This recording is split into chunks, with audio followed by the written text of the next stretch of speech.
Hi friends, welcome to Nisma garden.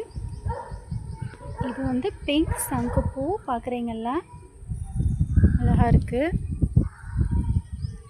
இங்கே பார்த்தீங்களா, இதில் இப்போ எவ்வளோ சீடு இருக்குதுன்னு பாருங்கள். இது எல்லாமே உங்களுக்காக தான். அவ்வளவுமே சீடு அதிகமாக வச்சுருக்கு. பார்த்தீங்களா, எவ்வளோ நிறைய சீடு. ஃபுல்லாக சீடு தான் இருக்குது. இன்னும் ரெடி ஆகலை. ரெடி ஆன பிறகு நம்ம சொல்லுவோம். அப்போ நீங்கள் கவர் அனுப்பி சீடை வாங்கிக்கலாம். நிறைய இருக்குது, எத்தனை பேருக்கு வேணாலும் கொடுக்கலாம். ரெடியான பிறகு சேனலில் சொல்லுவோம். Okay, thank you.